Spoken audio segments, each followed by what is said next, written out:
Ndugu wa Tanzania, naitwa Kanali Bernard Masala Mlunga, kaimu mkurugenzi wa habari na uhusiano, Jeshi la Ulinzi la Wananchi wa Tanzania. Jeshi la Ulinzi la Wananchi wa Tanzania linautaarifu umma wa Watanzania kuwa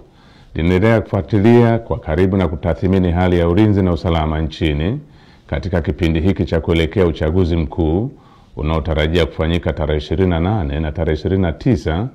mwezi Oktoba mwaka 2025 kama ilivyotangazwa na Tume Huru ya Uchaguzi nchini na Tume ya Uchaguzi Zanzibar. Kwa ujumla, Jeshi la Ulinzi la Wananchi wa Tanzania linaridhishwa na hali ya usalama iliyopo nchini katika kipindi hiki ambacho vyama vya siasa vinaendesha kampeni zao kwa kuzingatia matakwa ya kisheria, kuheshimiana na kuvumiliana kunakooneshwa kupitia kwa wagombea wao wa ngazi za urais, ubunge na udiwani. Jeshi la Ulinzi la Wananchi wa Tanzania linaviomba vyama vya siasa kuendeleza hali ya amani na utulivu wakati wote wa kampeni, kupiga kura na baada ya kupiga kura. Katika hatua nyingine,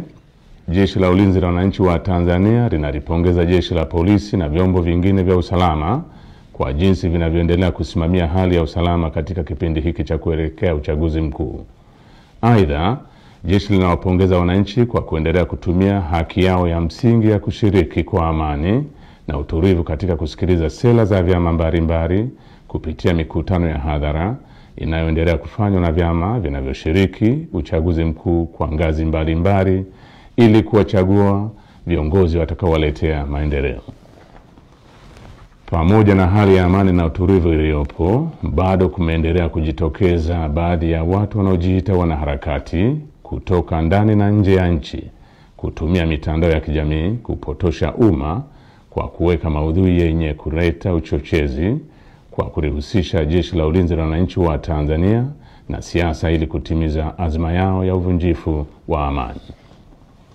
Jeshi la Ulinzi la Wananchi wa Tanzania linaomba umma wa Tanzania kupuuza machapisho au taarifa ambazo zimekuwa zikionekana kwenye mitandao ya kijamii. Wananchi wanakumbushwa kuwa taarifa zote zinazorihusu Jeshi la Ulinzi la Wananchi wa Tanzania zitatolewa na makao makuu ya jeshi kwa utaratibu rasmi na mawasiliano ya Jeshi la Ulinzi la Wananchi wa Tanzania na umma. Jeshi la Ulinzi la Wananchi wa Tanzania likiwa sehemu ya vyombo vya ulinzi na usalama vyenye dhamana ya ulinzi nchini, napenda kuhakikishia Watanzania wote hali ya amani, usalama na utulivu katika kipindi hiki cha kuelekea uchaguzi mkuu, wakati wa uchaguzi na baada ya uchaguzi mkuu. Asanteni kwa kunisikiliza.